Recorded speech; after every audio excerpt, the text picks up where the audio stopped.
Salam, selamat pagi Bapak Saudara yang terkasih dalam Tuhan, amin. Tuhan yang bersemayam di surga itu melihat kita pagi ini, amin.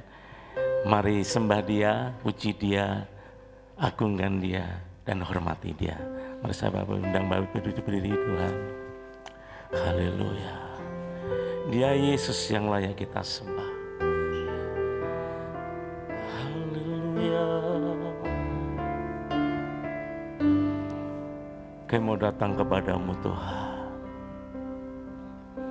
dan kami boleh menyatakan Yesus Tuhan dan Allah kami,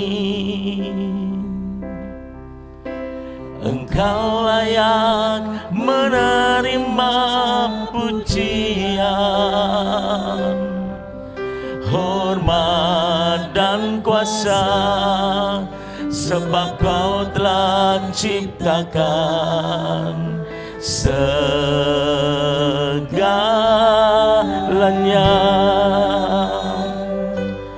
Oleh karena kehendak-Mu, semuanya itu telah ada dan diciptakan untuk kemuliaan-Mu. Terpujilah nama-Mu Tuhan, Tuhan. Sana terpujilah Tuhan, terpujilah Tuhan Yesus. Sana terpujilah Tuhan, terpujilah Tuhan Yesus. Mari kita bersama nyatakan dengan iman, Yesus Tuhan dan Allah kami, Engkau yang layak Tuhan menerima pujian,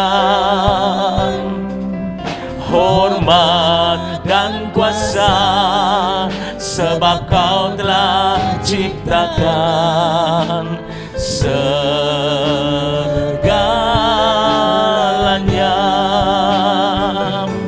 Oleh karena kehendak-Mu, semuanya itu telah ada. Terima kasih Tuhan, diciptakan untuk kemuliaan-Mu. Terpujilah Tuhan. Sana terpujilah Tuhan, terpujilah Tuhan Yesus.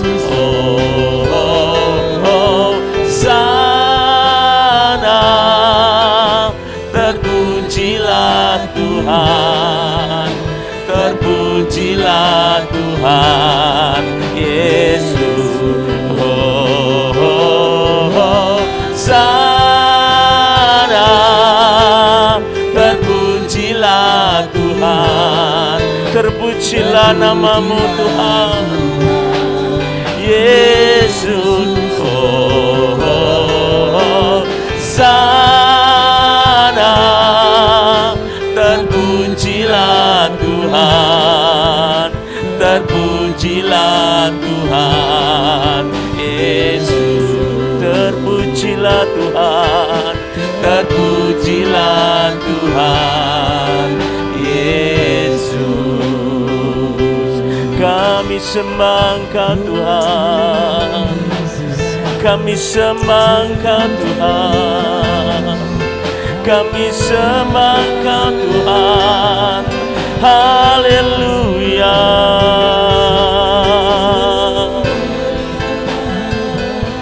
bagian kami hanya menyembah-Mu. Kami percaya, kami memuji-Mu, kami menghormati-Mu Tuhan. Engkau yang layak terima pujian, kami terima sembah kami Tuhan. Oh Yesus, Yesus, Engkau yang layak Tuhan. Engkau Allah yang besar, Engkau Allah yang besar Tuhan. Engkau Allah yang besar. Haleluya, haleluya. Kau Yesus,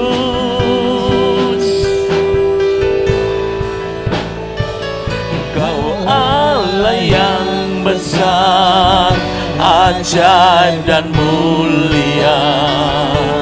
Kau Yesus yang selalu membuatku terpesona. Segala hanya bagi-Mu Tuhan. Kau layak, yang layak ku agungkan. Segala besar, oh ajaib dan mulia. Kau Yesus yang selalu membuatku terpesona. Segala pujian bagi-Mu ya Tuhan. Hanya Engkau Tuhan yang layak ku agungkan. Hanya Engkau yang layak ku agungkan. Hanya Engkau Yesus, hanya Kau yang layak ku agungkan. Haleluya.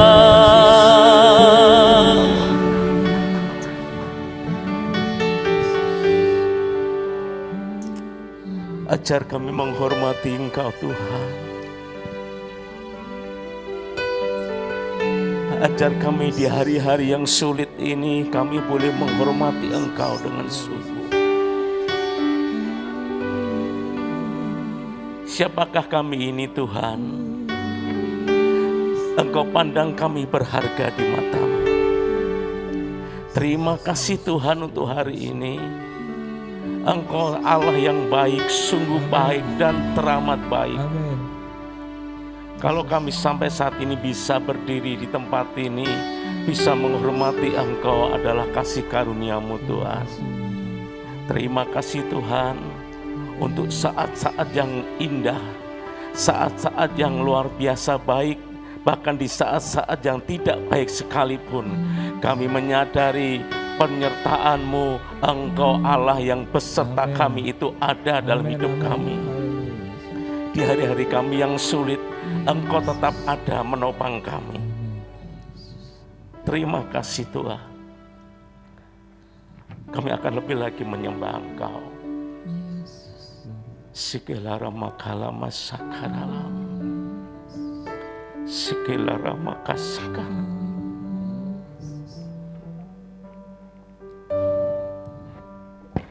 Sikilara makala masakaralam, sikilara makala masakaralam.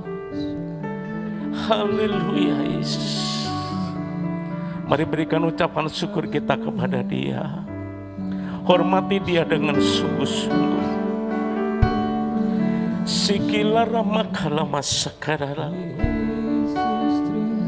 Haleluya.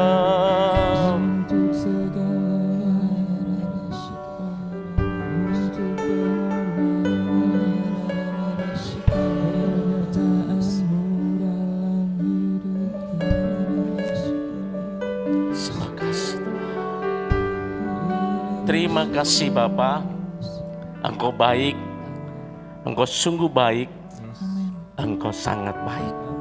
Kami siap untuk memuji menyembah Engkau lebih lagi.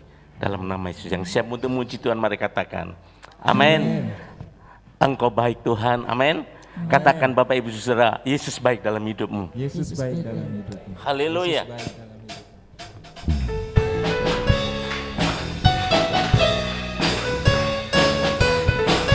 Ya Tuhan, Engkau baik adanya.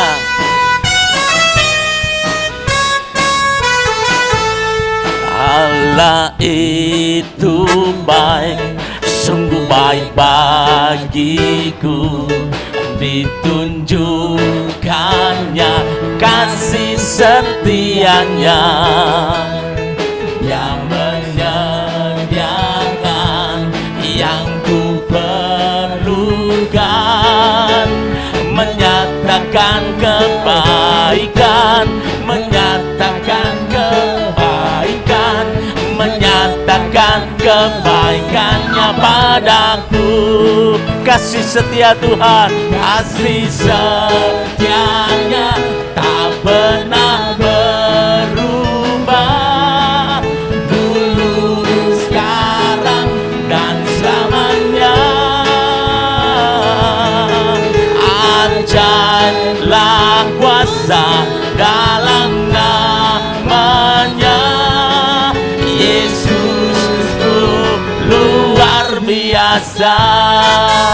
Mari katakan lagi, Allah itu baik, sungguh baik bagiku. Ditunjukkannya kasih setianya yang menyediakan yang ku perlukan, menyatakan kebaikan, menyatakan kebaikan, menyatakan kebaikan padaku.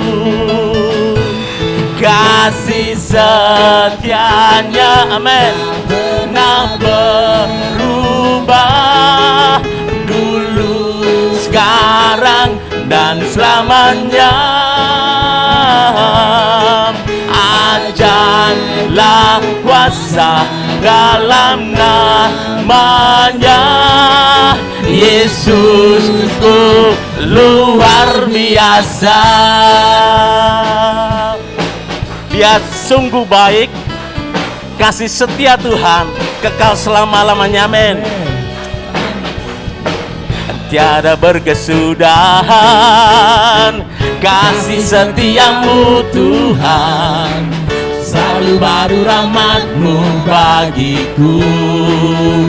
Hari demi hari, Hari berganti hari, tetap kulihat kasih-Mu, tak pernah berakhir di hidupku. Boleh angkat cembernya.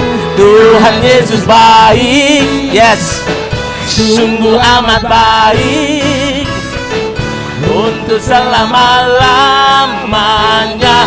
Tuhan Yesus baik, Tuhan Yesus baik, Tuhan Yesus baik. Haleluya, sungguh amat baik, untuk selama-lamanya. Tuhan Yesus baik. Haleluya. Tiada berkesudahan kasih setiamu Tuhan, selalu baru rahmat-Mu bagiku. Terima kasih Tuhan, hari berganti hari, tetap kami lihat Tuhan kasih-Mu, tak pernah berakhir di hidupku. Katakan Tuhan Yesus baik,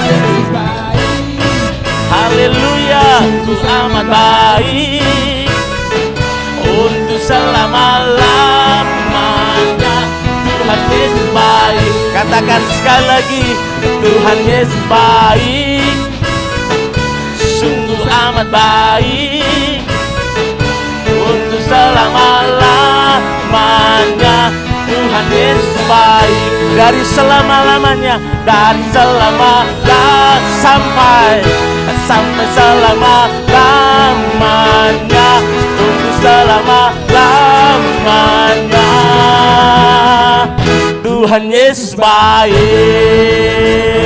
Berikan tepuk tangan bagi Tuhan. Silakan duduk Bapak Saudara. Haleluya. Siapakah kita tuh di hadapan Tuhan? Kita adalah berharga di mata Tuhan. Amin. Engkau Bapak Saudara dan saya juga berharga di mata Yesus. Haleluya Tuhan.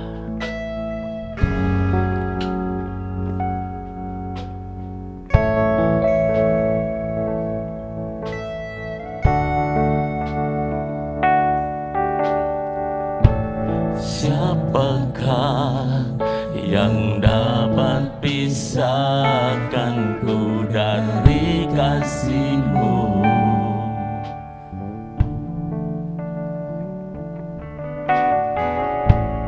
Tegasan darah-Mu buktikan besar cinta-Mu. Sedalamnya lembah di hidupku, Engkau datang mengangkat hidupku.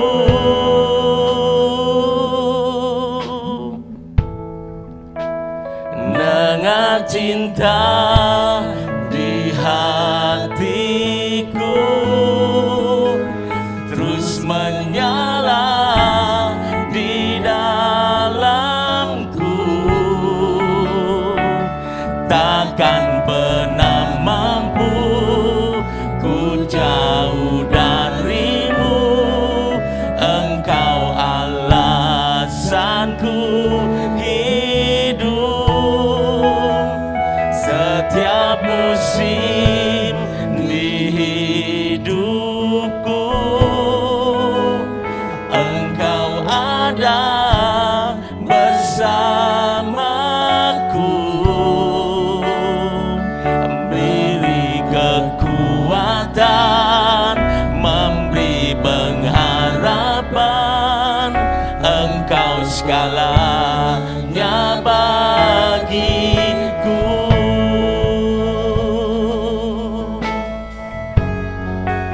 Terima kasih Bapa.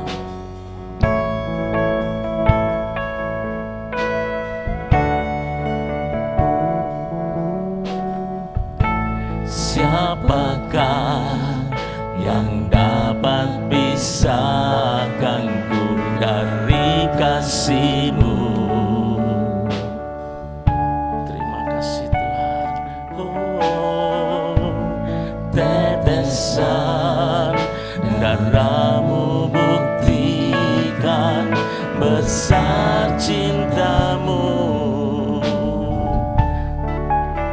Sedalamnya lembah di hidupku, Engkau datang mengangkat hidup setiap kami Tuhan.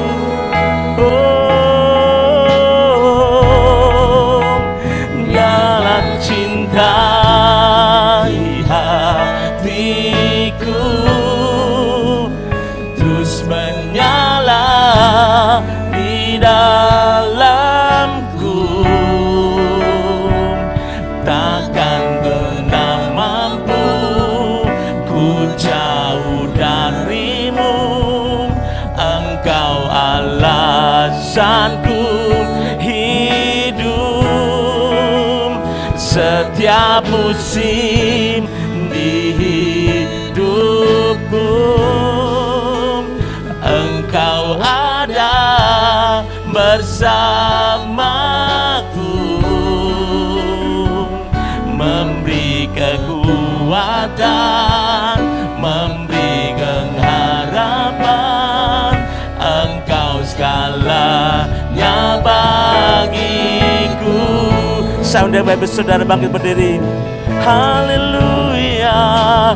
Biarlah cinta di hatiku terus menyala di dalamku, takkan pernah mampu ku jauh darimu. Engkau Engkau alasanku hidup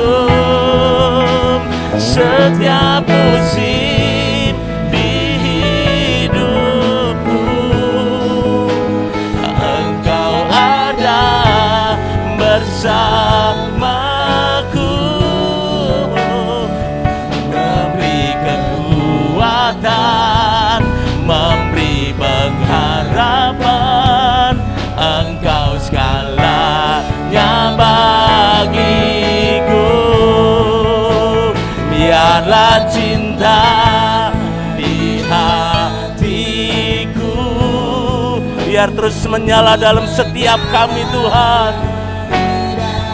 Dalamku takkan pernah mampu ku jauh darimu. Engkau alasanku hidup. Biarlah musim di hidupku, Engkau ada bersamaku, memberi kekuatan, memberi pengharapan. Engkau segalanya bagiku.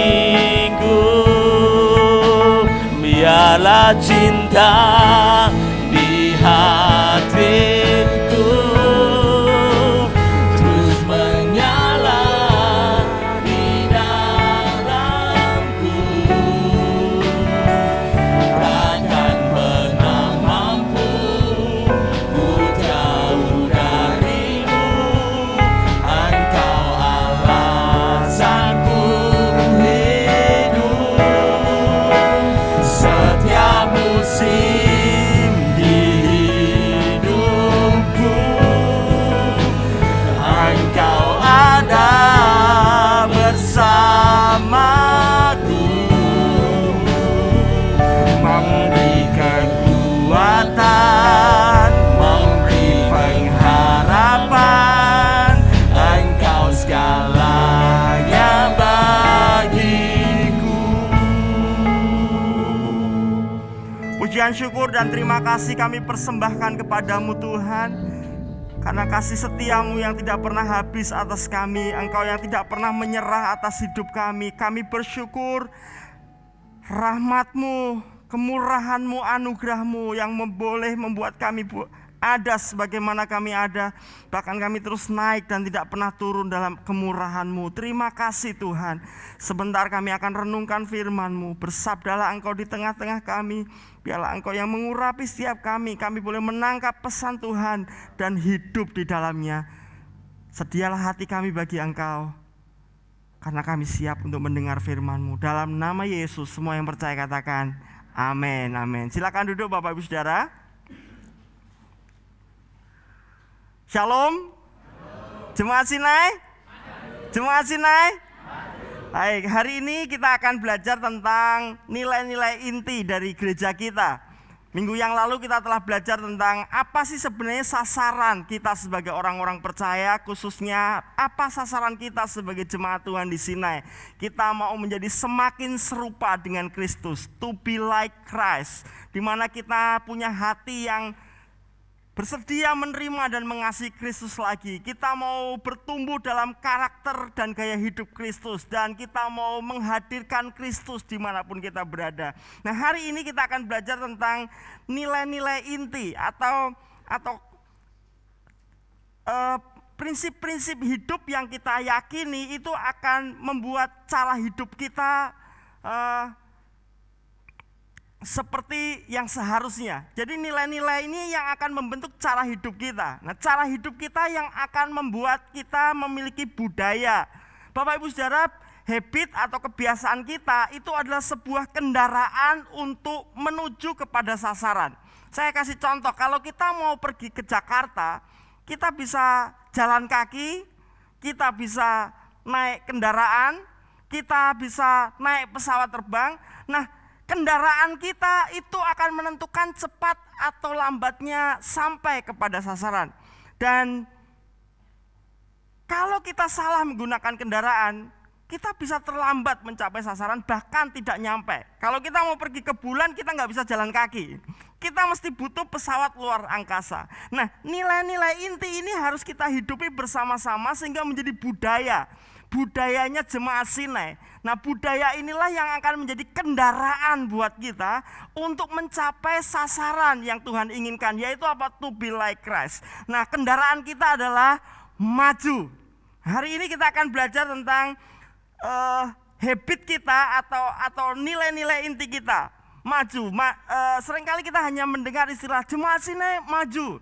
Nah, ya itu baik. Tetapi maju itu sebenarnya sebuah pendekan untuk kita mengingat nilai-nilai dasar kita, yaitu melayani, antusias, jiwa-jiwa, dan unggul. Mari kita belajar dari firman Tuhan. Yang pertama adalah gaya hidup atau value yang pertama adalah melayani. Matius pasal yang ke-20 ayat 26 sampai 28. Barang siapa ingin menjadi besar di antara kamu, hendaklah ia menjadi pelayanmu. Dan barang siapa ingin menjadi terkemuka di antara kamu, hendaklah ia menjadi hambamu. Sama seperti Anak Manusia datang bukan untuk dilayani, melainkan untuk melayani dan untuk memberikan nyawanya menjadi tebusan bagi banyak orang.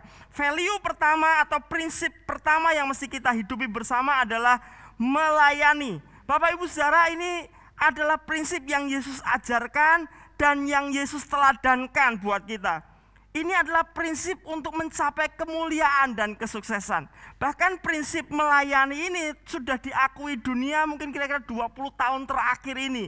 Orang-orang mulai memahami bahwa siapa yang menjadi terbesar, siapa yang ingin menjadi yang terkemuka, dia harus orang yang paling bersedia untuk melayani.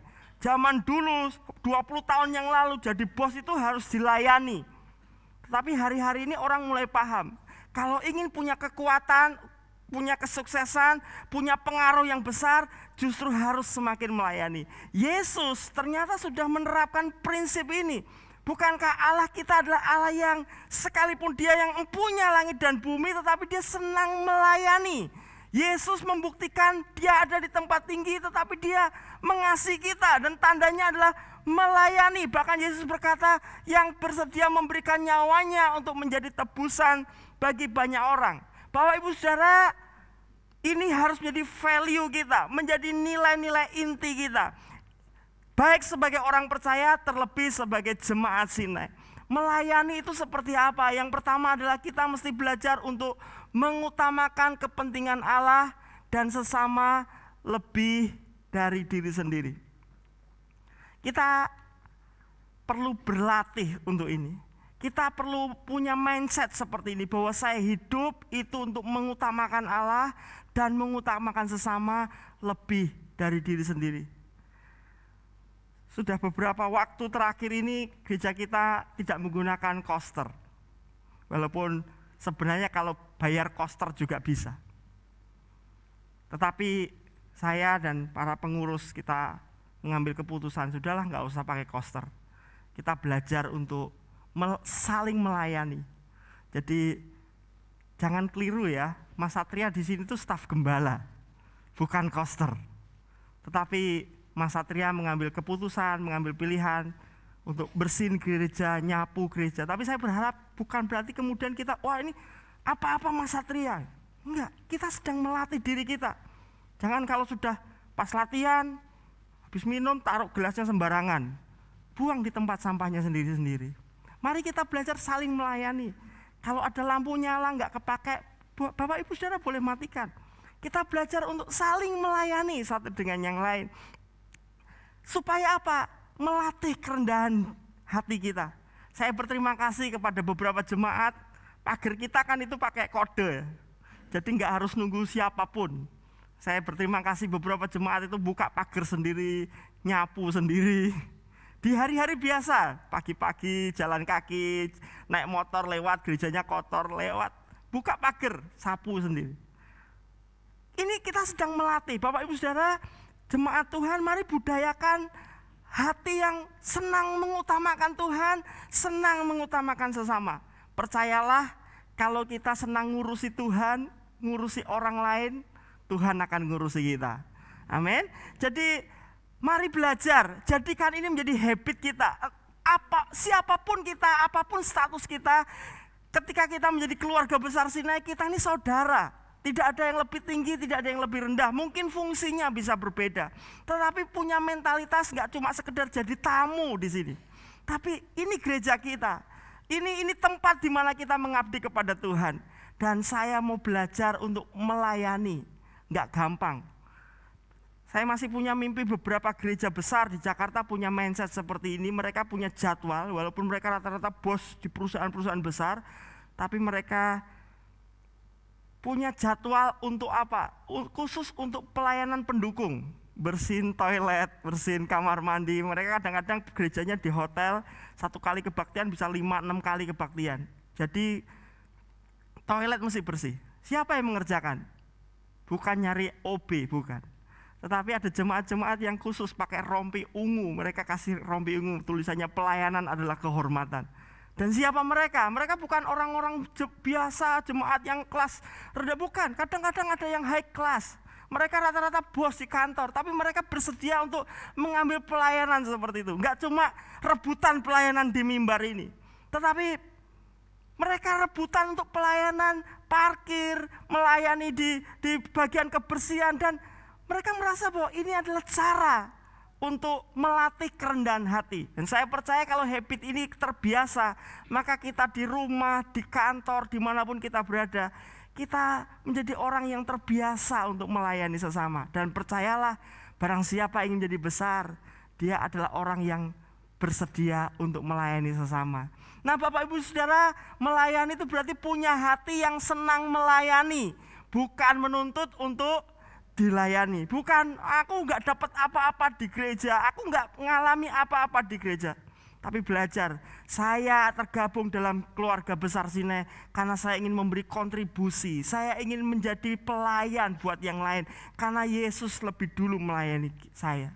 Punya hati yang senang melayani itu gini Bapak, senang melayani itu mampu mengendalikan diri kita ketika kita disalah mengerti, dan kita tetap melayani begitu. Ada orang yang senang melayani ketika dipuji. Wah, keren ya, pelayanannya luar biasa, khotbahnya luar biasa, worship, pujian penyembahnya luar biasa, main musiknya luar biasa. Tetapi kemudian ada orang yang terus jadi lemah, lelah ketika wah, jadi asyir kok nggak dapat ucapan terima kasih. Jadi WL kok dicela, jadi pengkhotbah kok dikritik terus, lalu kemudian turun. Hati yang senang melayani itu hati yang mampu menjaga dirinya dan tetap melayani sekalipun disalah mengerti oleh orang lain. Coba saudara bayangkan waktu Yesus dihina dan disalah mengerti. Katanya Tuhan, kok dihina di kayu salib? Katanya Tuhan, kok menghadapi hukuman mati nggak bisa bela. Sampai orang-orang berkata, kalau engkau anak Allah turun dari kayu salib, maka kami akan mengakui engkau anak Allah. Tetapi Yesus tetap jalan terus. Kekuatan Yesus terletak pada kemampuan untuk mengendalikan dirinya dan hidupnya hanya untuk melakukan kehendak Bapa. Saya melayani ini karena saya mengasihi Tuhan dan mengasihi sesama. Bila mana saya disalah mengerti, saya dicela, saya tidak akan mundur, saya tidak akan berhenti, saya akan terus melayani.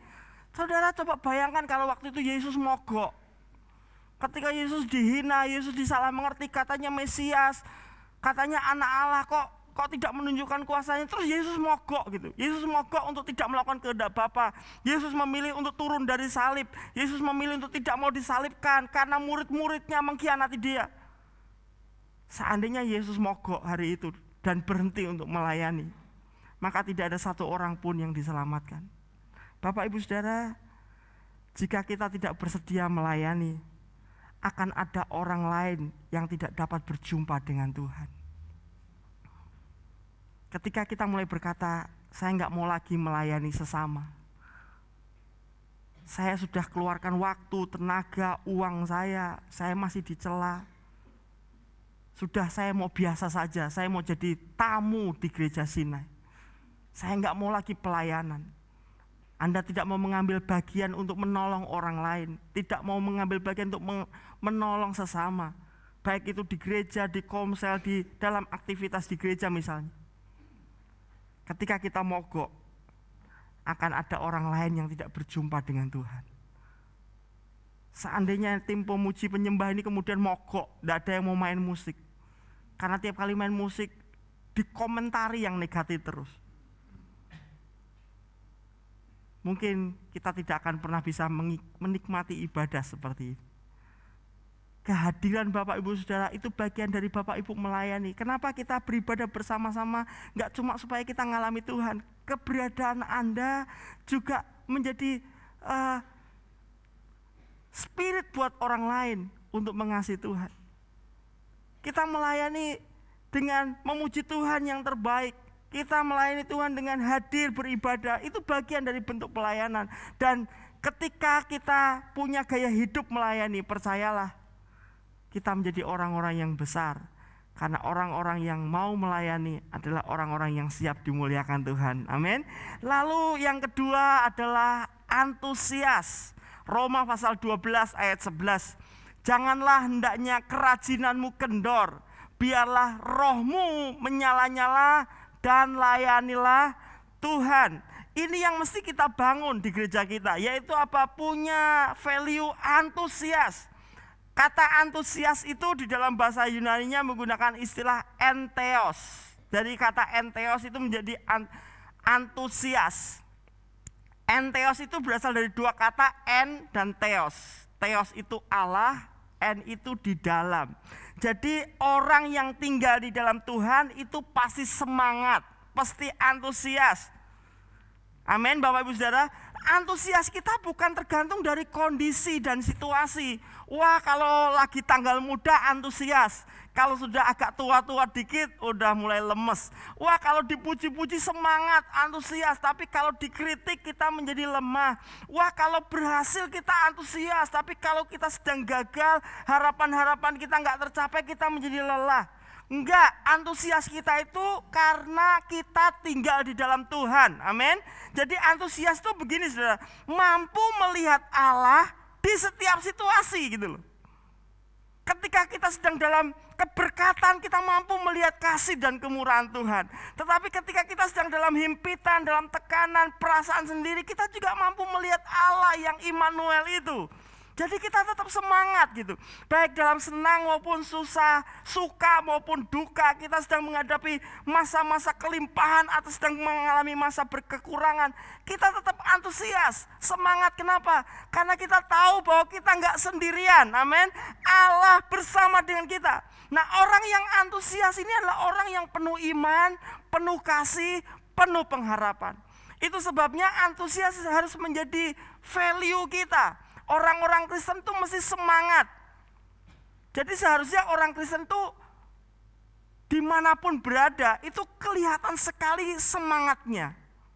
Sekali lagi ini bukan masalah berapa banyak uang yang kita punya, bukan seberapa tinggi pencapaian kita, tetapi karena kita sadar kita bersama dengan Allah yang luar biasa. Tantangan boleh ada, tetapi orang Kristen tuh harus dilihat begini, kamu kok terus semangat ya gitu. Semangat itu kan kelihatan dari wajahnya, dari cara kerjanya, cara hidupnya. Saudara, firman Tuhan berkata semangat yang patah itu mengeringkan tulang. Kalau kita ngelokro, kita nggak punya semangat, udah larinya ke kepala cekot-cekot, migrain, perut mah, dan sebagainya. Dan ujung-ujungnya sakit-sakitan. Karena firman Tuhan berkata semangat yang patah mengeringkan tulang. Kalau tulang kita tidak bisa menghasilkan hormon-hormon yang tepat, tubuh kita jadi nggak sehat. Jadi yuk semangat. Nah, dasar semangat kita bukan besok tanggal muda, wah besok gajian, wah besok saya dapat job yang lebih hebat lagi. Bukan. Semangat kita bukan cuma sekedar wah suamiku luar biasa. Itu bagian penting memang buat kita, tapi itu bukan yang paling utama. Semangat kita muncul karena kita sadar Tuhan bersama dengan kita. Itu sebabnya orang antusias itu mesti penuh iman, penuh pengharapan, penuh kasih di dalam Tuhan. Nah, antusias kita yang pertama kita mesti belajar punya semangat mengimpartasikan iman, pengharapan, dan kasih. Ini yang mesti kita bangun di tengah-tengah kita, jemaat Sinai. Dimanapun kita berada, omongan kita adalah omongan yang penuh iman. Omongan yang penuh pengharapan, penuh kasih. Wah, ini COVID-nya nyebar lagi. Ya wes lah, kita mesti hati-hati, tapi kita percaya Tuhan proteksi kita. Bukan berarti terus kemudian kita abai. Ini contoh. Kita belajar di komsel, kita ngobrol pulang gereja, kita mungkin 1-2 kalimat ketemu teman. Mari yang kita tularkan adalah iman, pengharapan, dan kasih. Bukan cuma sekedar sambat. Bapak Ibu Saudara, orang antusias itu nular. Sama seperti orang yang gak antusias itu nular. Kalau kita antusias, setiap kita antusias, saat kita memuji Tuhan kita antusias, pasti nular. Itu sebabnya kadang-kadang WL mengajak, yuk kita tepuk tangan, yuk kita angkat tangan, yuk kita bertepuk tangan. Kenapa? Karena menyemangati diri sendiri itu kemudian nular. Saya khotbah semangat begini, itu nular. Yang dengerin juga semangat. Tapi kalau saya khotbahnya datar, saudara-saudara, kita masih semangat. Ya kalau sekali 2 kali Anda ketawa. Tapi kalau gitu terus saya pastikan Anda akan tertidur, apalagi ruangannya rada adem. Ngene wae ana sing ngantuk kok, Saudara. Bapak Ibu Saudara yang dikasih Tuhan. Tapi kalau saya khotbah teng-peng, saudara cuma kayak zombie ya, misalnya meneng kabeh kosong. Durung bayar utang kok, Pak. Semua saudara gitu, atau pasang tampilan yang betul-betul malas mendengar. Saya yakin khotbah saya akan lebih cepat dari waktu sebelumnya. Tapi kalau Anda antusias biasanya agak panjang. Kenapa? Karena antusias itu nular. Jadi mari belajar untuk dimanapun kita berada. Gak cuma ketika ibadah, tapi dalam keseharian kita. Mungkin kita sedang berinteraksi di luar sesama orang percaya, atau di tengah-tengah kita. Mungkin tim DPP lagi latihan. Mari belajar yang kita tularkan iman, pengharapan, dan kasih. Amin. Bukan yang ditularkan yang bukan itu. Itu sebabnya yang kedua adalah semangat membangun atmosfer positif di setiap komunitas atau di komunitas manapun. Jangan yang ditularkan ketakutan, kekhawatiran, kabar-kabar hoax. Tapi mari kita saling membangun. Kita saling membagikan pengharapan di dalam Tuhan. Kita tidak saling menjatuhkan, apalagi gosip yang jahat-jahat, fitnah yang gak benar. Mari belajar Jemaat Sinai dimanapun kita berada. Latihannya di mana? Ya di lingkungan kita dulu. Saya percaya kalau itu menjadi value inti kita, nilai prinsip-prinsip yang kita pegang, nanti mau di rumah, di sekolah, di kampus, di tempat pekerjaan, kita punya kebiasaan itu. Tapi kalau kita terbiasa membuli, di youth misalnya, karena sudah terbiasa guyon, kan itu lucu-lucuan, tanpa sadar, melukai, atau di komsel, kayaknya lucu-lucuan tapi tanpa sadar keluar kata-kata yang merobohkan, yang tidak membangun, yang tidak membagikan pengharapan. Kita sedang merusak tubuh Kristus. Tapi hari ini biar antusias menjadi bagian dari hidup kita, amin. Itu kelihatan kalau pas memuji Tuhan. Wah Pak pakai masker ngap Pak, jadi saya harus biasa saja. Mungkin kita sedikit mengurangi volume supaya enggak terlalu ngap. Tetapi kita tetap bisa antusias di dalam Tuhan. Tidak peduli siapa WL-nya, lagunya enak apa enggak, suaranya fals apa enggak, musiknya pas apa enggak. Karena saya tahu saya sedang bersama dengan Tuhan dan Tuhanku luar biasa, maka saya akan antusias. Amin. Jadi hal yang kedua, mari punya value antusias. Lalu yang ketiga adalah jiwa-jiwa. Kolose 1 ayat 28 dan 29, firman Tuhan berkata, dialah yang kami beritakan apabila tiap-tiap orang kami nasihati dan tiap-tiap orang kami ajari dalam segala hikmat untuk memimpin tiap-tiap orang kepada kesempurnaan dalam Kristus. Itulah yang kuusahakan dan kupergumulkan dengan segala tenaga sesuai dengan kuasanya yang bekerja dengan kuat di dalam aku. Ini kesaksian Rasul Paulus. Bagaimana Paulus melakukan pelayanan. Dia bergumul dengan segala tenaga sesuai dengan kuasa yang dianugerahkan kepada dia. Lalu apa fokus Paulus? Tiap-tiap orang, diulang-ulang dalam satu ayat itu diulang sampai 3 kali. Tiap-tiap orang kami nasihati, tiap-tiap orang kami ajari. Bapak Ibu Saudara, tiap-tiap orang kami bawa kepada keserupaan dengan Kristus. Paulus tuh melayani begitu banyak orang karena berbagai kota, berbagai provinsi. Tetapi Paulus tetap gak gagal fokus. Fokusnya adalah tiap-tiap orang. Kita bersyukur jemaat kita semakin hari semakin bertambah. Sekarang mungkin sudah tercatat 350-an. Ketika saya masuk di sini tahun 2013 itu kira-kira sekitar 200-an, yang aktif 150-an.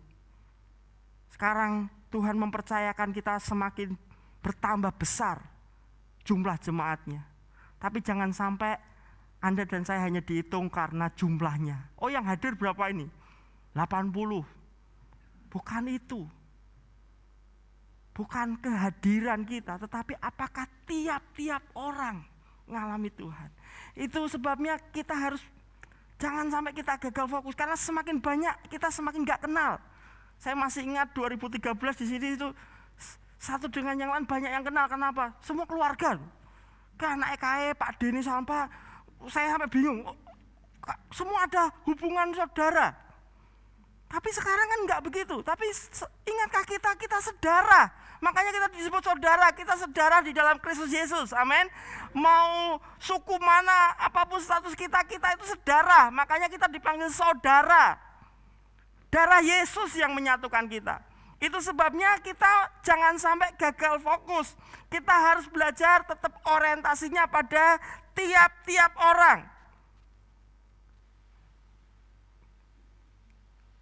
Apa yang mesti kita ingat dalam hal jiwa-jiwa? Mari belajar menghargai setiap orang sebagai ciptaan Allah yang paling mulia.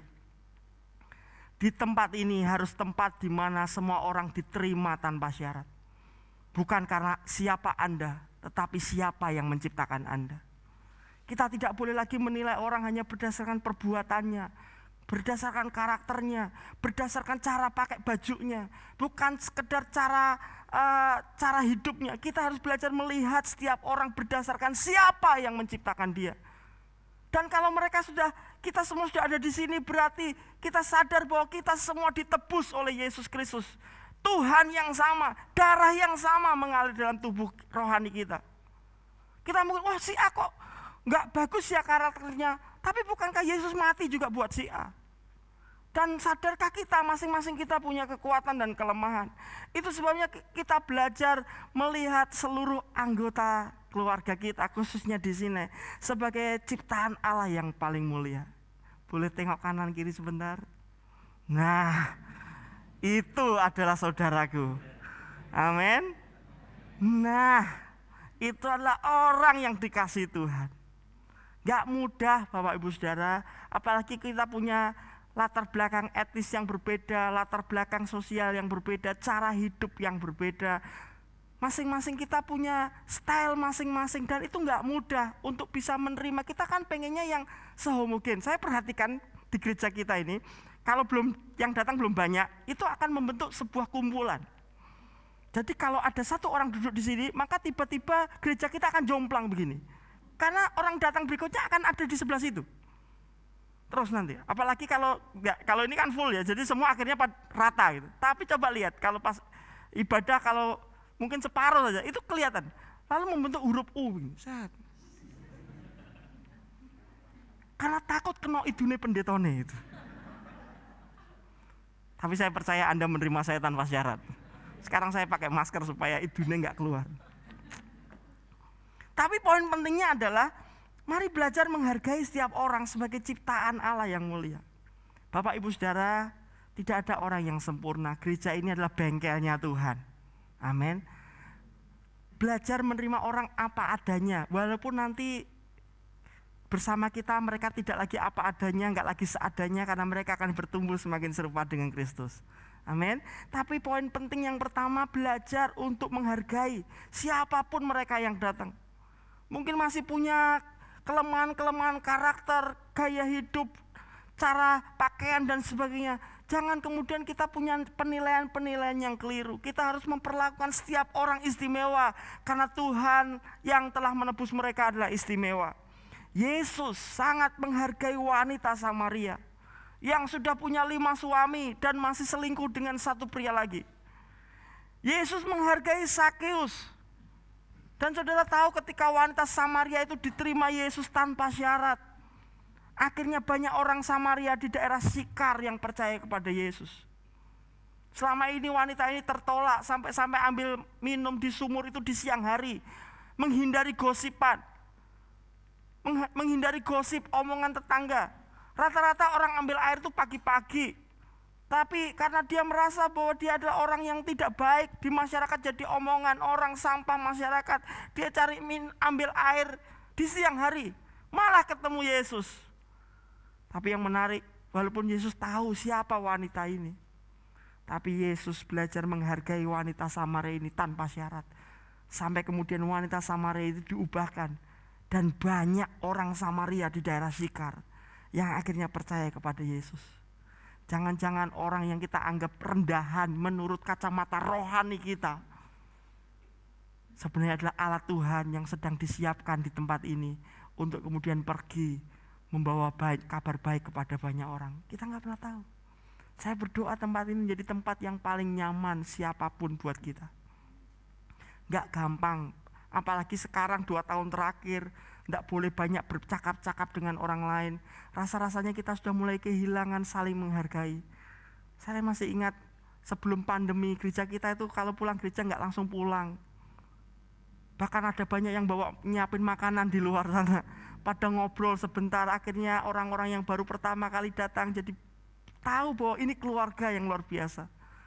Tapi pandemi tidak boleh menghalangi kita dan mengaburkan nilai-nilai kita. Sekalipun mungkin hanya kontak mata 1-2 menit, kita harus pastikan orang yang kita lihat adalah orang yang dikasihi Tuhan. Pastikan mereka mengalami bahwa mereka diterima di tempat ini. Amin Bapak Ibu Saudara. Memang gak gampang hari-hari ini karena sekarang pulang gereja harus cepat-cepat pulang, gak boleh ngobrol lagi. Walaupun masih banyak juga yang melanggar. Tapi Bapak Ibu Saudara, mari kita belajar untuk menghargai setiap orang sebagai ciptaan Allah. Lalu berikutnya, jiwa-jiwa itu berarti kita harus belajar mengutamakan pertumbuhan kehidupan setiap orang di setiap kegiatan. Fokus Yesus itu bukan acara. Coba kita lihat di dalam Injil Matius, Markus, Lukas, Yohanes, tidak ada agenda pelayanan Yesus hari ini. Jam 5 pagi saat teduh. Jam 6 pagi KKR di Galilea. Jam 8 pagi akan ada meeting dengan para murid jam sekian. Tolong tidak boleh diganggu karena sedang meeting. Gak ada. Yesus, fokus Yesus itu orang.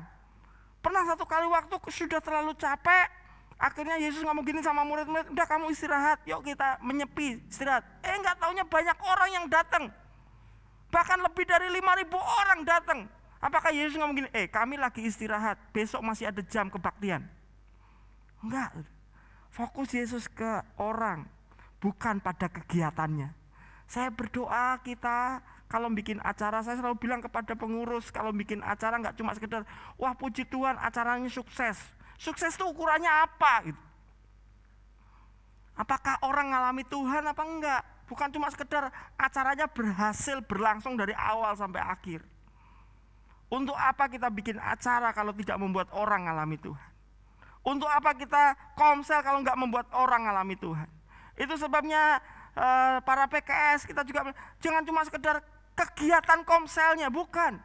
Tetapi apakah lewat pertemuan-pertemuan kita, lewat latihan, lewat pelayanan, lewat aktivitas kita, lewat komunitas kita, lewat kegiatan yang kita buat, orang ngalami Tuhan apa enggak?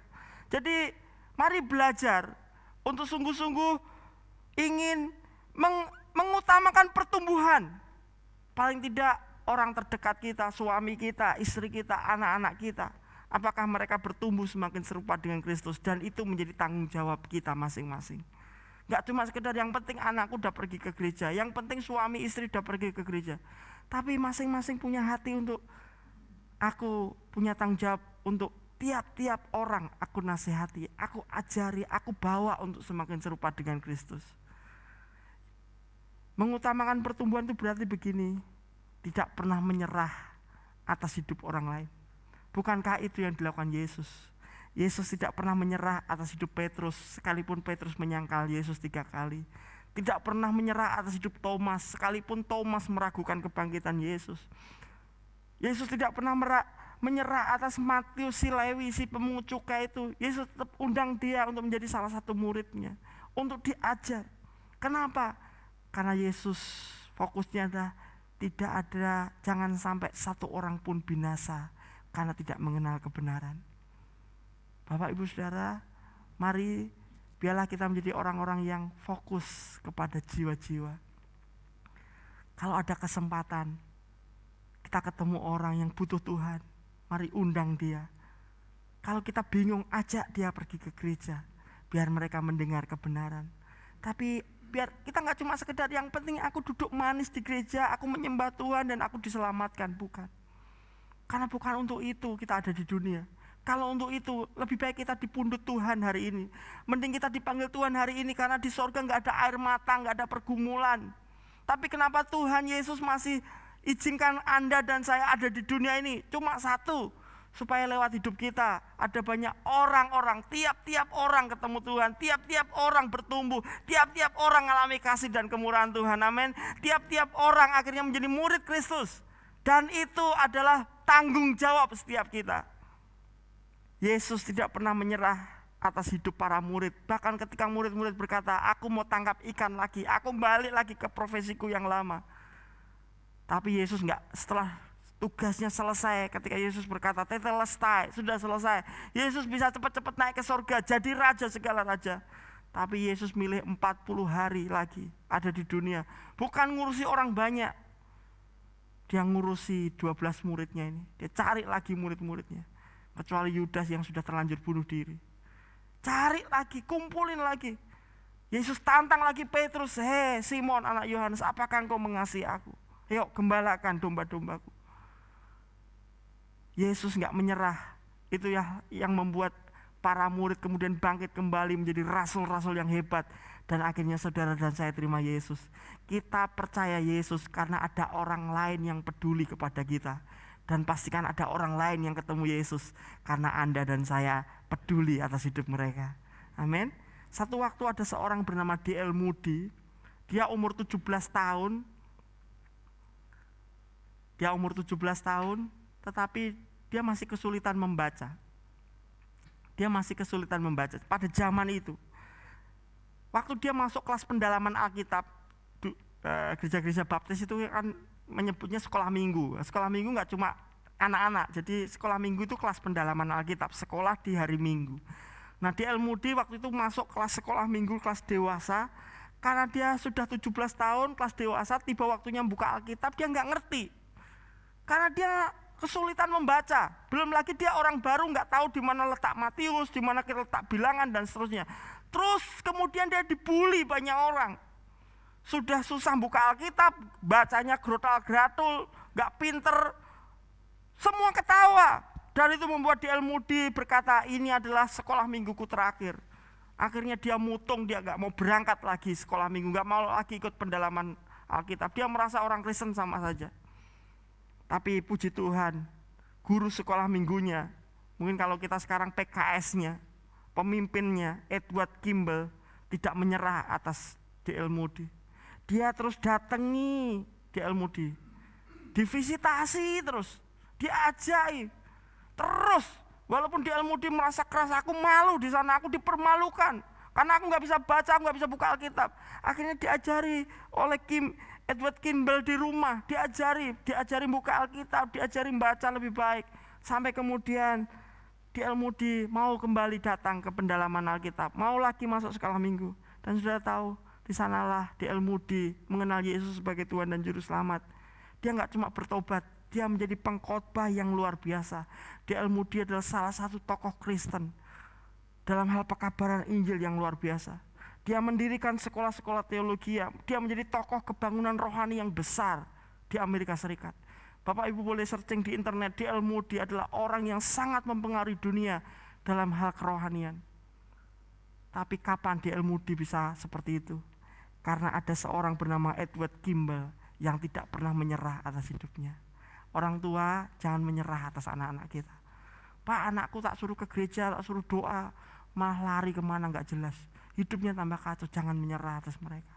Jangan menyerah atas anggota komsel kita. Jangan menyerah atas saudara-saudara seiman kita. Yuk cari lagi. Yang kemarin alasannya pandemi, sekarang pandemi sudah mulai agak turun. Kita dapat kesempatan ibadah. Yuk cari lagi saudara-saudara kita. Bawa mereka lagi kepada Tuhan. Karena Tuhan juga tidak pernah menyerah atas hidup mereka. Jiwa-jiwa, orientasi kepada orang harusnya menjadi value kita. Lalu yang terakhir adalah unggul. Mari kita lihat Matius 5 ayat yang ke-16. Demikianlah hendaknya terangmu bercahaya di depan orang, supaya mereka melihat perbuatanmu yang baik dan memuliakan Bapamu yang di sorga. Kita adalah bintang-bintangnya Tuhan. Tuhan berkata, hendaklah engkau bersinar, biarlah engkau semakin menyala, biarlah engkau kelihatan kualitasmu yang unggul. Firman Tuhan berkata, supaya mereka melihat perbuatanmu yang baik. Kata baik menggunakan kata istilah kalos dalam bahasa Yunani, yang artinya baik secara kualitasnya, isinya maupun kemasannya, tampil keren, tampil cantik. Jadi Bapak Ibu Saudara, pastikan kita menjadi orang-orang yang punya kualitas. Apapun status kita, siapapun kita, apapun profesi kita, tunjukkan kualitas. Kalau kita pengusaha, jadilah pengusaha yang berkualitas. Kalau kita karyawan, jadilah karyawan yang berkualitas. Kalau kita dianggap pegawai rendahan, jadilah pegawai rendahan yang berkualitas. Miliki kualitas yang baik. Itu sebabnya kita perlu punya value unggul ini. Yaitu apa? Melakukan yang terbaik bagi kemuliaan Tuhan. Kolose 3 ayat 23 mengatakan, apapun juga yang kamu perbuat, perbuatlah dengan segenap hatimu seperti untuk Tuhan dan bukan untuk manusia. Kalau jadi istri, jadilah istri yang unggul. Kalau jadi suami, jadilah suami yang unggul. Jadi orang tua, jadilah orang tua yang luar biasa. Apa dasarnya? Bukan karena mereka, tapi karena saya melakukannya seperti untuk Tuhan dan bukan untuk manusia. Saya mau jadi siswa yang unggul. Kan yang gak keren nih saudara ya. Di gereja aktif, tapi nilainya CD gitu. Kan gak enak gitu. Wah, sibuk pelayanan Pak, gak sempat belajar. Dulu waktu saya masih pemimpin youth begitu, tak istirahatkan. Nilainya jelek, gak boleh pelayanan. Bagaimana engkau bisa melayani kalau engkau tidak bisa jadi berkat? Anak-anak rohani saya di masa muda gak boleh pelayanan kalau nilainya turun. Itu saya orang rotok saklek, gak tahu sekarang masih saklek apa enggak. Tapi kita mesti punya spirit ini sudah. Entah kita pelayanan di gereja maupun pelayanan di pekerjaan kita masing-masing, statusnya bisa beda-beda, posisinya, jabatannya bisa berbeda-beda. Tapi mari kita tunjukkan kualitas kita, bahwa kita adalah orang-orang yang menunjukkan kualitas baik kita. Kerjanya excellent, tampilannya juga keren. Hari-hari ini sudah banyak mulai, karena orang Kristen merdeka, jadi cara hidupnya juga merdeka, pakaiannya juga merdeka. Hati-hati saudara. Kita juga harus menunjukkan kesopanan karena kita orang timur. Percayalah, ini yang Yesus mau. Jadi jangan sampai kita enggak jadi berkat karena tampilan kita juga. Tapi poin pentingnya adalah mari lakukan yang terbaik bagi kemuliaan Tuhan. Bukan cuma supaya gaji saya naik, bukan cuma supaya saya disayang istri atau disayang suami, tapi karena saya mau memuliakan Tuhan. Lalu yang berikutnya, kita mesti mempunyai mentalitas seorang pemenang, punya daya juang yang tinggi. Karena Yesus telah memperlengkapi kita untuk hidup lebih dari pemenang. Amin. Jadi jangan mudah menyerah. Tunjukkan kualitas unggul kita. Jangan mudah menyerah. Situasi boleh sulit, tapi jangan mudah menyerah. Jangan menyerah atas keluarga kita. Jangan menyerah atas bisnis kita. Jangan menyerah atas sekolah kita. Jangan menyerah. Selagi kita masih hidup, berjuang sungguh-sungguh. Jangan menyerah atas kesehatan kita. Bukan cuma sekedar, wah aduh saya udah kena kanker Pak, pengen cepat ke sorga. Jangan pernah menyerah. Misalnya seperti itu. Biar orang lain melihat bahwa kita adalah orang-orang yang pejuang tangguh. Supaya nanti kalau kita ketemu Tuhan, kita berkata, Tuhan, aku telah berusaha semaksimal mungkin. Dan Tuhan menghargai kerja keras kita. Saya tidak mau menyerah untuk hidup jujur. Saya tidak mau menyerah untuk punya karakter yang baik. Mari punya mentalitas pemenang. Beberapa mungkin merasa, aduh masuk tahun ini dosaku sudah semakin banyak. Aku sudah gagal dalam rumah tangga, gagal dalam karakter. Dan jangan menyerah. Karena Tuhan telah menaruh roh pemenang dalam hidup kita. Kita telah menang atas maut dan bagian kita adalah hidup di dalamnya. Amin Bapak Ibu Saudara. Jemaat Sinai maju. Mari kita senang melayani. Mari kita menjadi jemaat yang antusias. Mari kita menjadi jemaat yang orientasi kita adalah jiwa-jiwa. Melihat orang lain, bukan hanya melihat kegiatan, bukan melihat apa yang dia bisa kerjakan, tapi melihat Kristus di dalam setiap orang. Dan yang terakhir, mari punya kualitas yang unggul, biar hidup kita dilihat banyak orang dan mereka memuliakan Tuhan. Sama-sama bangkit berdiri, kita datang kepada Tuhan. Menyenangkanmu, senangkanmu, hanya itu kerinduanku. Menyenangkanmu, senangkan hatimu, hanya itu kerindu.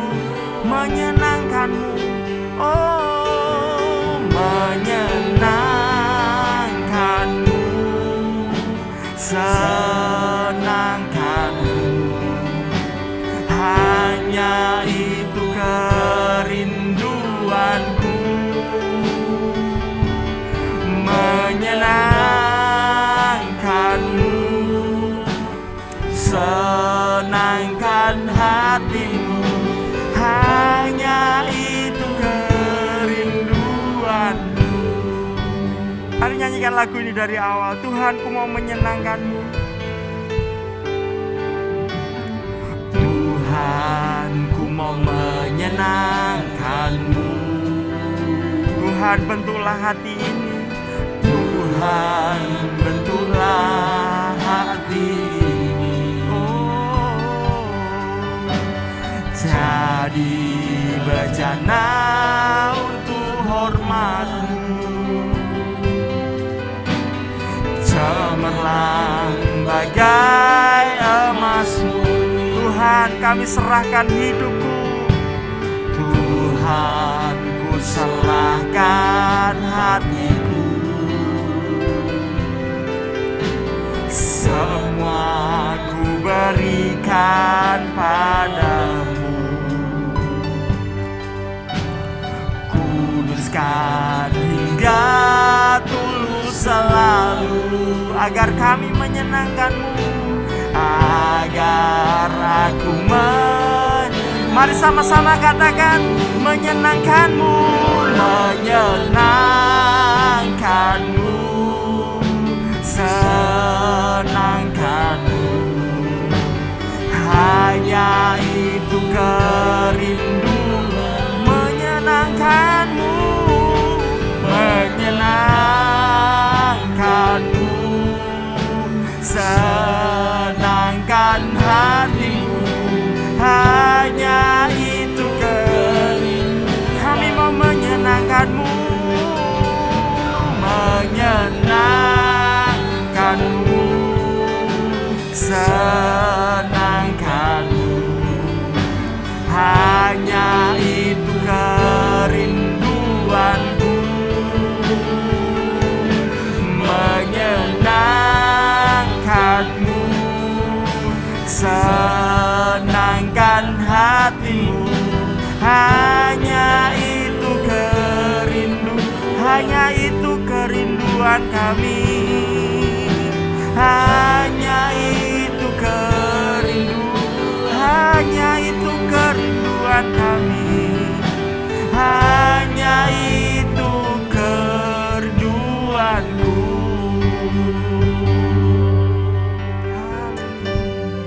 Terima kasih buat firman-Mu pagi hari ini Tuhan. Biar kami membangun gaya hidup seperti yang Kau mau. Kami mau senang melayani, kami mau terus antusias. Kami mau menjadikan jiwa-jiwa sebagai orientasi hidup kami. Dan kami mau punya kualitas yang unggul dimanapun kami berada. Kami percaya ketika kami membangun value yang benar, kami akan menjadi semakin bertumbuh, semakin hari semakin serupa dengan Engkau. Terima kasih Tuhan. Biarlah Roh-Mu terus menguatkan kami, memampukan kami, sehingga kami berjalan maju bagi kerajaan Allah. Kami mau terus maju untuk menikmati kemenangan bersama dengan Tuhan. Terima kasih Tuhan. Di akhir ibadah kami membawa persembahan kami, persepuluhan kami kepada Tuhan. Tuhan yang menguduskan, boleh kami gunakan untuk kemuliaan Tuhan. Dan bila mana kami pulang ke rumah kami masing-masing, kami pulang dengan sukacita, sebab berkat Tuhan bersama-sama dengan kami. Mari kita menerima berkat Tuhan. Tuhan memberkati engkau dan melindungi engkau. Tuhan menyinari engkau dengan wajah-Nya dan memberi engkau kasih karunia. Tuhan menghadapkan wajah-Nya kepadamu dan memberi engkau damai sejahtera. Kekasih-kekasih Tuhan, mari pulang dengan membawa anugerah dari Allah Bapa, kasih sayang dari Tuhan Yesus Kristus, dalam persekutuan Roh Kudus menyertai kita hari ini sampai selama-lamanya. Di dalam nama Tuhan Yesus Kristus. Amin.